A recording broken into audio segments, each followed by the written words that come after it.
sebentar lagi kita song-song Ramadan, memasuki bulan suci Ramadan.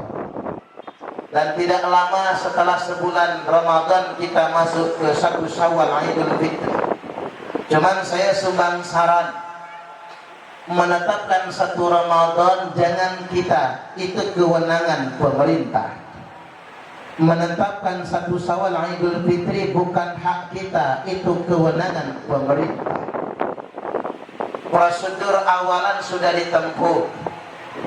Yang pertama pakai sistem hisab, bahasa kerennya quick count, itu hisab namanya.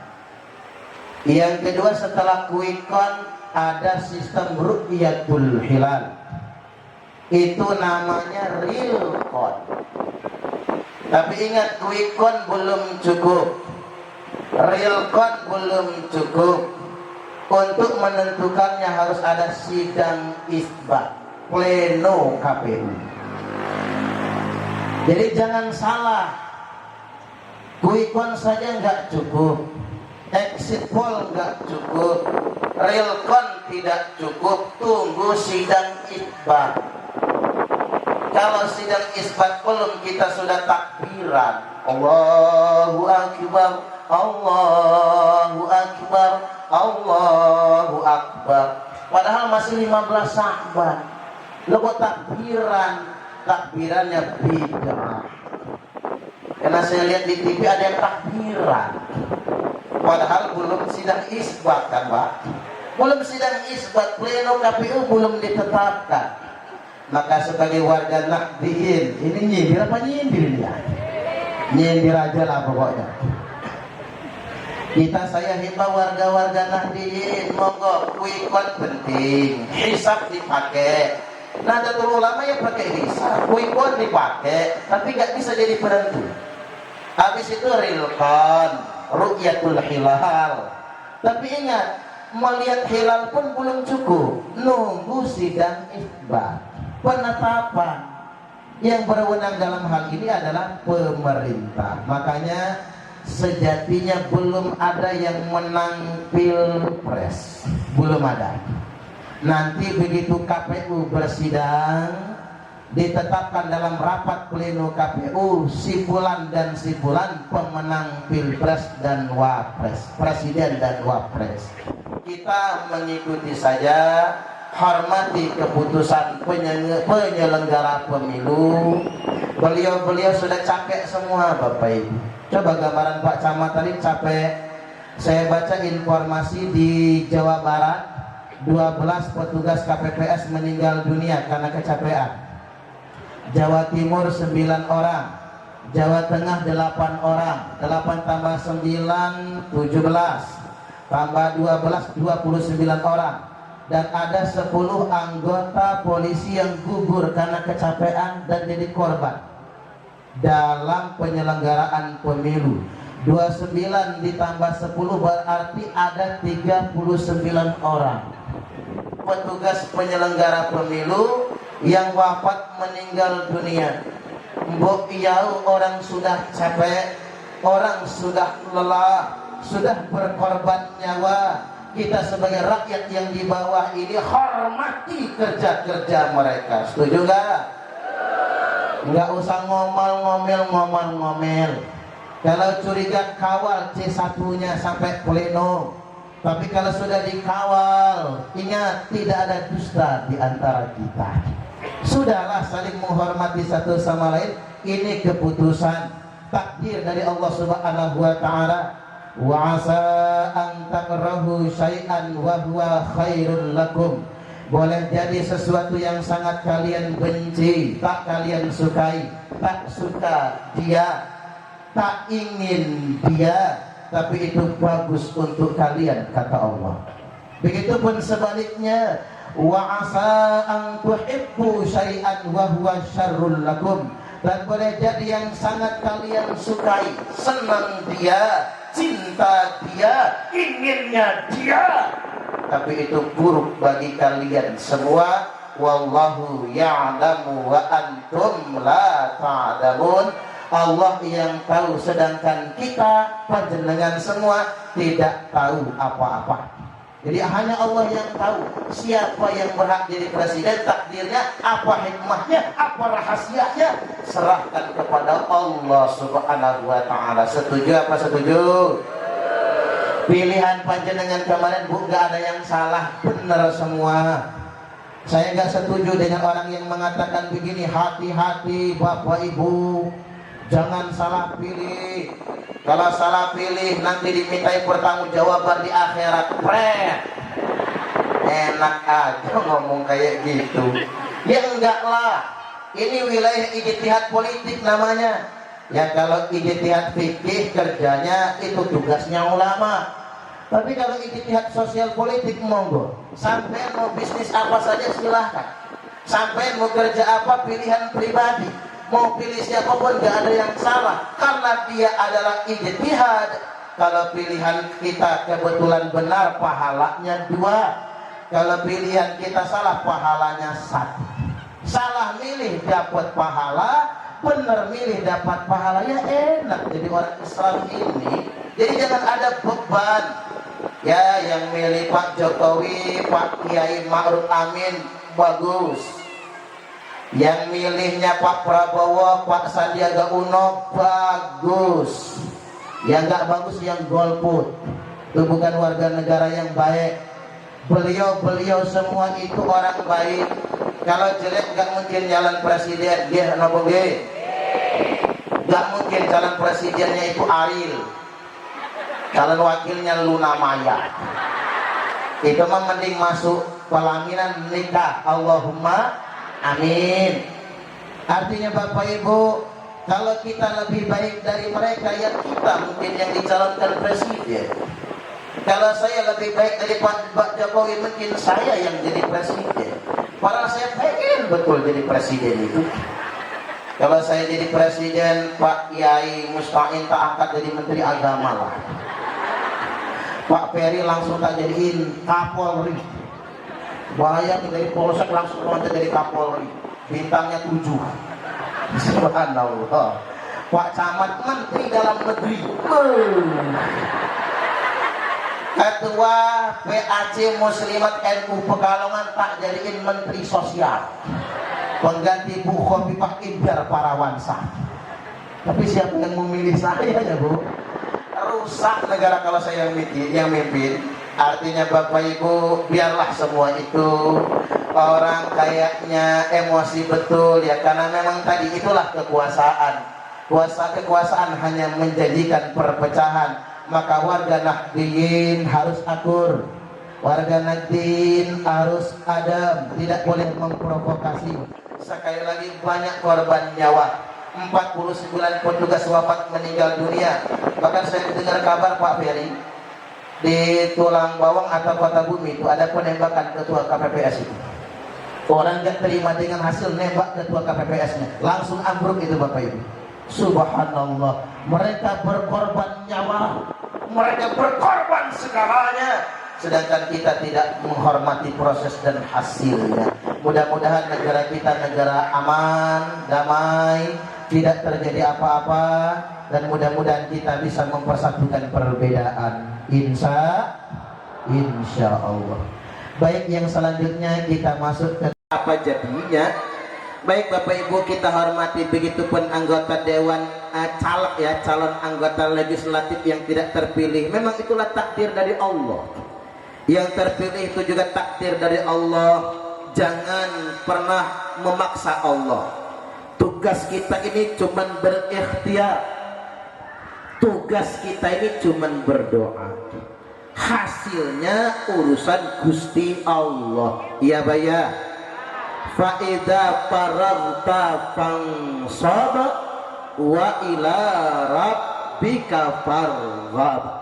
Sudah selesai dengan satu tahapan, selesai dengan satu pekerjaan, lanjutkan kepada tahapan yang berikutnya. Sempurnakan ikhtiar dengan berdoa. Wa ila rabbika farghab. Hasilnya serahkan kepada Allah, bukan urusan kita. Takdir adalah haknya Allah. Tugas kita cuma ikhtiar dan berdoa. Makanya saya ambil contoh ini biar enak kita memahami ceramah ini. Kisahnya begini, ada kiai orang alim di zaman biyen. Orang ini kasyaf Bapak Ibu. Apa itu kasyaf? Bisa melihat peristiwa yang belum terjadi tapi bakal terjadi. Saking kasyafnya dia tahu orang-orang yang bakal masuk surga atau bakal masuk neraka. Ini kayaknya Pak Haji Sangidun masuk surga, tahu ulama itu. Ini kayaknya Pak Kades masuk surga, tahu dia. Ini kayaknya Pak Dibio masuk Pak Dibio lurah Panjenengan samping Panjenengan ngomong tuh guyonan itu. Iya, dia tahu betul itu. Nah, si santri muridnya tanya, Pak Yai, kalau pengen kayak Panjenengan, bisa ngelihat yang kayak gituan lah, kasyaf, diberitahu rahasia di balik rahasia.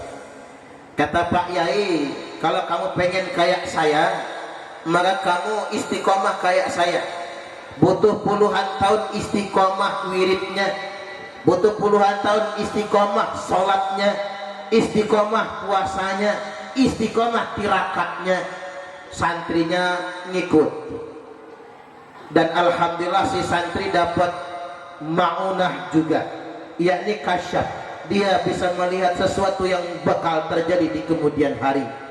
Tapi enggak enaknya Bapak Ibu, yang pertama kali dia lihat itu kiainya sendiri. Begitu dilihat di jidatnya kiai ada tulisannya min ahlin nar, calon penghuni neraka. Waduh, ini malah Pak Yai, pikir dia malam sholat minta petunjuk pada Allah. Mungkin ini iblis yang menipu matanya, setan yang menyilaukan penglihatannya. Dia doa minta petunjuk, besok ketemu kiai lagi, waduh, min ahlin nar, calon penghuni neraka. Besok dicoba lagi kayak gitu, kelihatan lagi calon penghuni neraka. Bahkan kaplingan di nerakanya sudah disebutkan, kaplingan 51 polos lagi ya Pak ya, kaplingannya begitu, sudah terang semua. Santri mikir, berarti selama ini saya salah ngaji sama calon penghuni neraka. Berhenti ngaji, ngilang si santri. Kiai kok nggak nyari-nyari, mana si fulan kok nggak ngaji-ngaji. Suatu hari ketemu, sampean kemana aja kok gak ngaji-ngaji? Ngapura Pak Yai, saya ini kasyaf. Yang pertama saya lihat adalah Pak Yai. Ternyata Pak Yai calon penghuni neraka. Pak Yainya ketawa guyu Pak. Kata Pak Yai, saya sudah tahu dari dulu. Yang disian kulo, saya sudah lama tahu, kata beliau, kalau saya ini calon penghuni neraka. Santrinya bingung. Kata santrinya, lo kok Pak Yai masih sholat? Lo kok Pak Yai masih ceramah? Lo kok Pak Yai masih ngajar, masih tirakatan, masih puasa, dan tidak berbuat maksiat? Kalau saya Pak dapat kabar bakal masuk neraka, mending maksiat, berhenti aja jadi ustadz, jadi kiai, mending maksiat. Jelas sudah rajin sholat kok masih masuk neraka. Apa kata Pak Yai? Tugas saya cuman ikhtiar, berusaha dan doa. Allah yang menentukan surga dan neraka. Saya tidak berhak menentukan takdir Allah. Tugas saya cuman ikhtiar, tugas saya cuman berdoa. Allahu Akbar. Besoknya si santri datang lagi sama Pak Yai. Pak Yai, saya dapat petunjuk tadi malam kalau Pak Yai bakal masuk surga. Begitu dilihat di jidatnya Pak Yai ada tulisannya min ahlil jannah, calon penghuni surga. Kata Pak Yai, saya sudah duluan tahu. Kata Pak Yai, kamu tahu tidak, saya ini masuk surga bukan karena sholat saya kemarin, bukan karena puasa saya yang kemarin. Saya ini masuk surga gara-gara hanya kalimat perkataan saya. Tugas saya cuman berikhtiar dan berdoa. Allah yang menentukan takdirnya. Hanya gara-gara itu maka aku dimasukkan surga. Subhanallah. Makanya pemirsa rahimakumullah, ini kan masuk TV nanti Pak. Pemirsa rahimakumullah, yang milih Pak Jokowi, Pak Prabowo, siapapun, entah jagoannya kalah, entah jagoannya menang, berikhtiarlah, kenceng-kencenglah berdoa, kan begitu. Usaha yang dimaksimalkan, kawal C1 sampai pleno KPU. Tapi kalau sudah ada ketetapan, itulah takdir Allah, dan jangan memprotes takdir Allah. Setuju? Apa setuju? Nggak usahlah demo-demo, mekak-meki Allahu Akbar, polisinya jawab sami Allahu liman hamidah. Podo-podo muslim, podo-podo Islam. Kata Pak Dibio tadi, al muslim akhul muslim. Muslim yang satu kan saudara bagi muslim yang lain. Kita hargailah perbedaan itu semua. Yang menang jangan songong, jangan sombong, takabur jumawa. Yang kalah pun tak perlu berkecil hati. Ada takdir yang terbaik di sisi Allah Subhanahu wa ta'ala. Saya balik lagi Bapak Ibu, masalah surga neraka suci apa enggak suci, menang atau enggak menang ini Pak, saya ambil kisah lagi. Kisahnya begini. Nabi Musa alaihi salam itu kalimullah, Nabi yang bisa ngobrol langsung dengan Allah. Suatu hari Nabi Musa naik ke bukit Sinai, Tur Sinai, disamperin sama orang soleh Nabi Arab nangendi, itu bahasa paling kasar ya Pak, badi tidak pundi. Saya ini asmane Suparman Bu, namun senes tiang Jawi. Bapak saya kan Komering, ibu saya Ogan. Lo kok iso asmani Suparman? Ya saya juga bingung. Ya karena lahirnya bulan Sapar, maka namanya Suparman. Nek lahir bulan Sura ya Suratman. Lahir di Dino pun ya Puanima. Nek Paing, Paiman. Nek Legi, Legiman. Nek Kliwon, Kliwon ya Bu. Bukan Kliwoman, bukan ya. Dulu saya lahir bulan Sapar, mau dikasih nama Saparudin. Tapi begitu mau dikasih nama Saparudin, Saparudin di kampung saya ketangkep maling ayam. Enggak jadi namanya Saparudin, maka dikasih nama Suparman. Jadi kalau bahasa Jawanya salah-salah ya maklum ya Bu, karena memang aslinya produk Sumatera Selatan. Bapak Ibu hadirin wal hadirat rahimakumullah, Nabi Musa disamperin orang salih. Nabi mau kemana? Ngadep Allah. Nabi, kalau Anda hendak menghadap Allah, saya nitip pertanyaan. Ana a'budan nas. Saya ini manusia yang paling rajin ibadahnya, paling soleh, paling banyak puasanya, dan tidak pernah berbuat maksiat.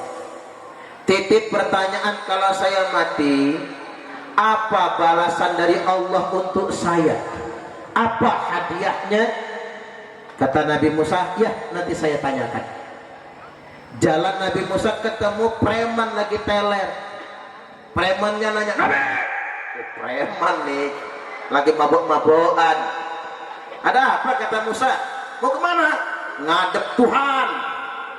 Nabi titip pertanyaan, saya kan preman nih, kalau saya mati masuk surga apa masuk neraka? Ah gampang itu mah, kata Nabi Musa. Nggak usah tanya sama Tuhan juga, gua tahu jawabannya. Tapi nantilah nunggu jawaban dari Allah, kamu surga apa neraka. Maka berangkat Nabi Musa ke bukit Sinai. Besoknya pulang, orang soleh langsung nyariin, Nabi, apa balasan untuk saya karena saya sudah rajin ibadah dan tidak pernah berbuat maksiat? Kata Nabi Musa, bergembiralah, balasan untukmu surga. Itu tok Nabi, cuman itu doang. Ada nggak yang lainnya? Ya nggak ada, kata Nabi Musa, cuman surga doang. Ah itu mah gua ada tahu, kalau kita rajin ibadah ya surga, nggak maksiat ya surga. Boleh nggak Nabi dikasih tambahannya? Ya minta sama Allah, kata Nabi Musa, saya nggak bisa nambahin. Nantilah kalau ketemu Allah tak minta tambahannya. Orang soleh ini pulang dengan rasa kecewa, Bapak Ibu. Giliran preman datang, siapin golok sama Nabi Musa. Ini kalau ngajak berantem gua bacok nih. Kata preman, saya masuk neraka apa surga? Kata Nabi Musa, kabar dari Allah, kamu bakal masuk neraka. Preman ini malah nggak marah, Bapak Ibu, malah terdiam sejenak dianya. Habis diam dia nanya, Nabi nanya lagi, waktu Tuhan nyebut saya masuk neraka, nama saya disebut enggak? Iya, nama kamu disebut Sangidun bin titik-titik. Umpama ya Pak, umpama nama kamu Filan bin Fulan, disebut nama kamu. Apa kata preman itu? Alhamdulillah Nabi. Loh, kok alhamdulillah? Ternyata Tuhan masih ingat gua juga. Selama ini puluhan tahun saya lupa sama Tuhan, puluhan tahun saya lupa dengan Allah. Ternyata Allah tidak pernah melupakan saya. Senang saya Nabi, Tuhan nyebut Sangidun bin titik-titik bakal masuk neraka. Saya sudah lupa dengan Gusti Allah, lupa dengan Tuhan, tapi Tuhan tak pernah melupakan saya. Makasih Nabi, pamit pulang dia. Sampai di rumah matanya berkaca-kaca. Istrinya nanya, tumben preman nangis. Gak pernah nangis si preman kecuali hari itu. Iya mak, kata si preman, aku ini dapat kabar bakal masuk neraka, Tuhan nyebut nama saya, alhamdulillah. Ternyata Tuhan tidak pernah lupa dengan saya. Oh ngono toh, kata istrinya. Ya wis Pak, sebagai tanda terima kasih Bapak sholat 2 rakaat jadilah. Nanti baru sholat jadi preman lagi gak apa-apa.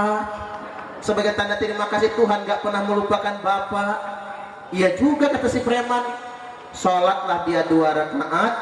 Begitu di rakaat yang terakhir mati, dicabut nyawanya oleh malaikat Israel.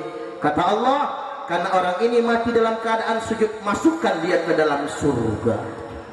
Giliran preman, giliran yang orang soleh sampai rumah cemberut. Ada apa, kata istrinya? Alah percuma, sholat capek, puasa capek, tirakat capek, maksiat nggak pernah, dapatnya cuma surga. Sama tetangga depan rumah, dulu mantan orang ganjen, tobat dapat surga juga. Saya ini nggak pernah bikin maksiat, dapat surga juga. Kalau gitu jajalah bikin maksiat. Jajal dia bikin maksiat, ngedeketin cewek, lagi sama cewek mati, akhirnya masuk neraka. Makanya dalam kitab Sahih Bukhari dan Sahih Muslim, Bapak Ibu, disebutkan ada orang yang sepanjang hidupnya mengerjakan amalan ahli neraka, sejengkal lagi mau masuk neraka, dia mengerjakan amalan ahli surga, akhirnya dia masuk surga.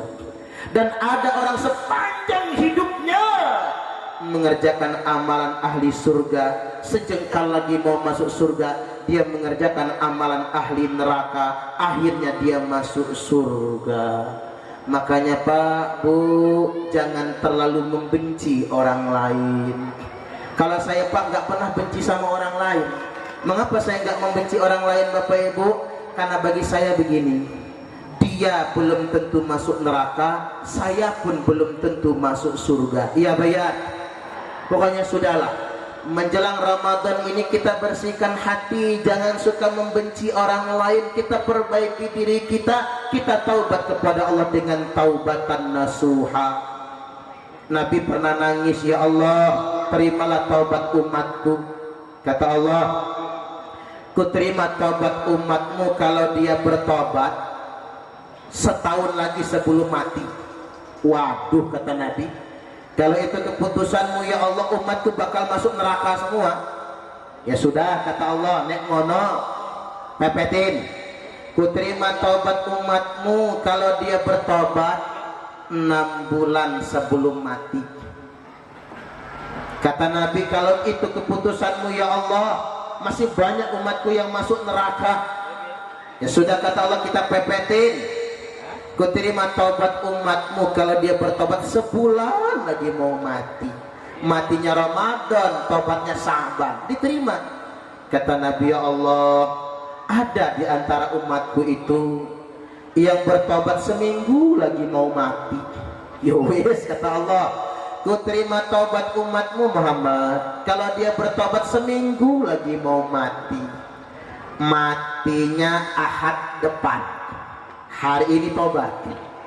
Kata Nabi, ya Allah, ada di antara umatku sehari lagi mau mati baru taubat. Ya sudah, kata Allah, ku terima taubat umatmu Muhammad kalau dia bertobat sehari lagi mau mati. Tapi kalau bisa jangan, ya Allah.